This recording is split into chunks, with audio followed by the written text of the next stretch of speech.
साहेब, नाशिकमध्ये आज आपण रॅली करता आहात, सगळ्या उमेदवारांच्या प्रचारासाठी आलेला आहात. एकूणच काय वातावरण बघायला मिळतंय नाशिकमध्ये आल्यानंतर? नाशिकमध्ये नेहमीच शिवसेनेसाठी चांगलं वातावरण जे आहे पाहायला मिळतं. याची प्रसिद्धी जी आहे ती तुम्हाला आताच झालेल्या नगरपालिकेच्या निवडणुकीमध्ये पाहायला मिळाली असेल की 11 मधून 5 नगरपालिकेवरती जे आहे शिवसेनेचा बहुमान जो आहे हा डौलाने फडकलेला आहे. 5 नगरपालिकेवरती शिवसेनेची सत्ता जी आहे स्थापन झालेली आहे आणि आता नाशिक महानगरपालिकेवरती देखील शिवसेनेचा भगवा जो आहे हा 100% जो आहे येणाऱ्या या निवडणुकीमध्ये फडकेल. मला वाटतं या नाशिककरांनी नेहमी शिवसेनेला भरभरून प्रेम आशीर्वाद दिलेला आहे. याच्या अगोदर देखील 30 ते 35 नगरसेवक जे आहे शिवसेनेचे निवडून जे आहे नाशिक महानगरपालिकेमध्ये आलेले आहेत आणि आता तर शिवसेना आणि राष्ट्रवादी काँग्रेस जे आहेत एकत्र येऊन या ठिकाणी इलेक्शन जे आहेत निवडणुका लढते आणि मला वाटतं मोठं यश या नाशिकमध्ये मिळेल. नगरपालिकेमध्ये जसं यश मिळालं तसंच त्याच्यापेक्षा जास्त यश जे आहे हे माननीय उपमुख्यमंत्री मुख्य नेते एकनाथजी शिंदे साहेबांच्या नेतृत्वाखाली या नाशिक महानगरपालिकेमध्ये 100% मिळेल. भाजपने नाशिकमध्ये 100% नाराजी दिला आहे. आपला काही विशेष प्लॅन असताना आम्ही कुठल्या आकड्याच्या गणितामध्ये जात नाही. मला वाटतं नाशिक महानगरपालिकेमध्ये शिवसेनेची सत्ता जी आहे ही 100% या ठिकाणी येणार आहे आणि शिवसेनेचाच महापौर जो आहे तो या नाशिक महानगरपालिकेमध्ये बसेल. आपला महत्वाचा मुद्दा कोणता राहणार आहे निवडणुकीमध्ये? बघा, नेहमी शिवसेना जी आहे डेव्हलपमेंट ओरिएंटेड विकासाच्या राजकारण जे आहे ते करत आलेली आहे. शिंदे साहेब जेव्हा मुख्यमंत्री होते तेव्हा देखील सगळ्यात जास्त काम जर कधी झालं असेल तर त्यांच्या कार्यकाळामध्ये झालं. सगळ्यात जास्त निधी जर कधी मिळाला असेल तर तो त्यांच्या कार्यकाळामध्ये मिळाला. 3 वर्षाच्या कालावधीमध्ये 2.5-3 वर्षाच्या कालावधीमध्ये पूर्ण महाराष्ट्रामध्ये इतक्या मोठ्या प्रमाणामध्ये नवीन नवीन योजना आणण्याचं काम जे आहे शिंदे साहेबांच्या नेतृत्वाखाली झालं. मॅक्सिमम पॉलिसी अमेंडमेंट्स करण्याचं काम हे शिंदे साहेबांच्या नेतृत्वाखाली झालं. मोठ्या प्रमाणामध्ये नाशिकमध्ये निधी आणण्याचं काम जे आहे आज दादा भुसे साहेब आहेत, या ठिकाणी कांदे साहेब आहेत, या ठिकाणी गोडसे साहेब आहेत. या सगळ्यांच्या माध्यमाने मोठ्या प्रकारे निधी या ठिकाणी आणण्यात आलेला आहे. डेव्हलपमेंट तर आहेच पण त्याचबरोबर आता जो कुंभमेळा येतोय त्या कुंभमेळ्याच्या साठी ज्या काही गोष्टी तयारी आहेत ते मला वाटतं माननीय मुख्यमंत्री असतील किंवा उपमुख्यमंत्री महोदय असतील आणि उपमुख्यमंत्री महोदय एकनाथजी शिंदे साहेबांच्याच डिपार्टमेंटच्या माध्यमाने नगरविकास खात्याच्या माध्यमाने मॅक्सिमम ज्या डेव्हलपमेंट ओरिएंटेड कामं जी आहेत येणाऱ्या कुंभमेळ्यासाठी होतील. नगर परिषद निवडणुकांमध्ये आपला स्ट्राईक रेट भाजपपेक्षा जास्त होता. या निवडणुकांची अपेक्षा काय? तेच तुम्हाला म्हणालो, नगरपालिकेच्या निवडणुकीमध्ये सर्वात चांगला स्ट्राईक रेट हा शिवसेनेचा राहिलेला आहे. या महानगरपालिकेमध्ये त्याच्यापेक्षा चांगला स्ट्राईक रेट जो आहे अजून चांगला, कारण की आपण पाहिलं लोकसभा पाहिली, विधानसभा पाहिली, आता नगरपालिका पाहिली. या नगर परिषदेमध्ये पूर्ण महाराष्ट्रामध्ये 64 जागेवरती जे आहे शिवसेनेचा महापौर जो आहे हा नगराध्यक्ष जो आहे हा त्या ठिकाणी बसलेला आहे.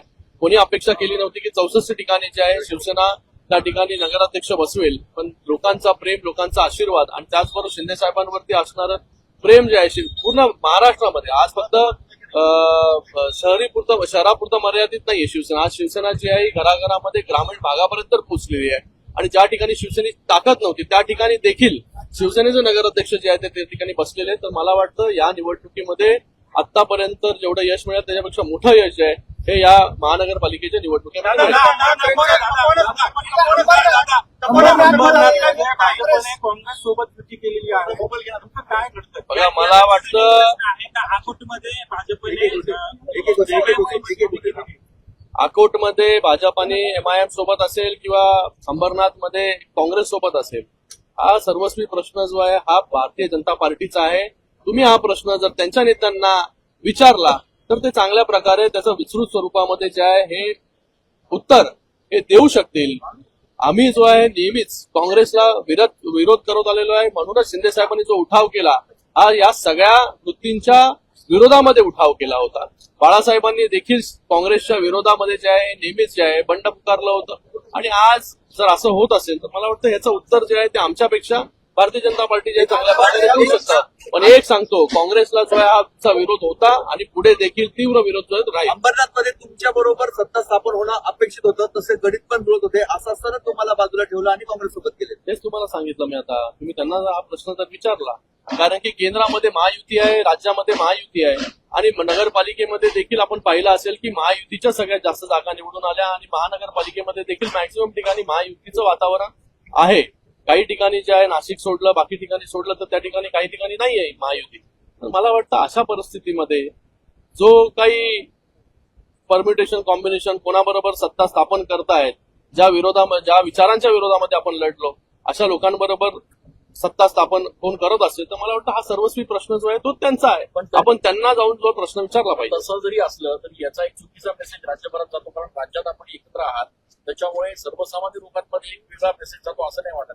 तेच आता त्याचा अधिकार मला तर नाहीये, मी तर केली नाही युती कोणाबरोबर आघाडी. तर मला वाटतं ज्यांनी आघाडी केली त्यांना जर आपण हा प्रश्न विचारला तर त्याच्याबद्दल चांगलं उत्तर जे आहे ते देऊ शकतात. आव्हान वाटतंय कारण नाशिकात नाही, ठाण्यात 200हून अधिक बंडखोर आपल्या पक्षाचे नेते आहेत.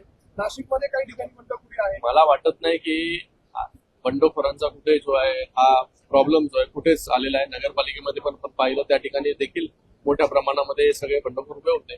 पण त्या ठिकाणी शिवसेनेने सगळ्यात जास्त नगराध्यक्ष जे होते त्या ठिकाणी निवडून आणले. स्ट्राईक रेट नगरपालिकेमध्ये देखील 135 जागा, बरोबर ना, 135 जागा आपण लढलो आणि 135 जागेमधून 64 जागेवरती 64 ते 70 जागेवरती नगराध्यक्ष शिवसेनेचा पहिली वेळ जो आहे तो त्या ठिकाणी बसलेला आहे. तर त्याच्यामध्ये जे आहे शिवसेनेचं स्ट्राईक रेट चांगलं राहिलेलं आहे, शिवसेनेवरचं प्रेम आहे, लोकांचा आशीर्वाद आहे, ते असंच अबाधित राहील. मला वाटत नाही कुठलं आव्हान जे आहे बंडखोरांचं. मुख्यमंत्र्यांनी अंबरनाथ आणि अकोट संदर्भात नाराजी व्यक्त केलेली आहे त्यांच्या स्थानिक नेतृत्वावर. अशा पद्धतीने जे युती आघाडी झालेली आहेत अकोट आणि अंबरनाथ, त्यांचं स्वागत आहे. नाशिकमध्ये सुद्धा गणेश नाईक यांनी असं म्हणतंय की आव्हाच्या सभा जागा मागितल्या म्हणून तुम्हाला मुंबईमध्ये युती सोडावी लागली. आता बघा सगळीकडे कुठे युती होते कुठे युती होत नाही. आता त्याच्यामध्ये जाण्यामध्ये काय अर्थ नाही. जिथे जिथे युतीमध्ये निवडणूक आहे तिथे युतीमध्ये आपण लढतो, जिथे युती नाहीये तिथे जे आहे स्वबळावरती वेगवेगळे पक्ष जे आहेत आपल्या आपल्या निवडणुका लढतायत आणि मॅक्झिमम जागा ज्या आहेत त्या मला वाटतं सगळीकडेच त्या महायुतीच्या निवडून येतील. मुंबईमध्ये नाशिकमध्ये देखील त्याच पद्धतीने आहे. त्याचं रिफ्लेक्शन किती पडेल असं तुम्हाला वाटतं? कारण महायुतीमध्येच मोठा संघर्ष बघायला मिळतो. महाविकास आघाडी म्हणून किंवा काही ठिकाणी फ्रेंडली फाईट जे आहे ना, काय प्रॉब्लेम आहे. पण आपण पाहिलं असेल नगरपालिकेच्या निवडणुकीमध्ये पहिल्यांदा अशी नगरपालिकेची निवडणूक झाली असेल की तिथे वरिष्ठ नेतृत्वाने एकमेकांवरती जे आहे कोणावरती टीका-टिप्पणी केली नाही. ही आचारसंहिता जी आहे ती पाळण्याचं काम केलं आणि अशा परिस्थितीमध्ये युतीच्या जागा, महायुतीच्या जागा जरी वेगवेगळे लढलं तरी महायुतीचं सगळं जर आपण एकत्र केलं तर महायुतीचं वर्चस्व जे आहे महाराष्ट्रामध्ये राहील. जर शिवसेनेची सत्ता आली तर आपण तपोवन वाचवणार आहात, काय भूमिका राहणार? बरोबर सगळे लोकच आहेत. शिवसेनेची भावना देखील लोकांच्या बरोबर आहे, नाशिककरांच्या बरोबर आहे आणि तपोवनच्या बाजूने आहे.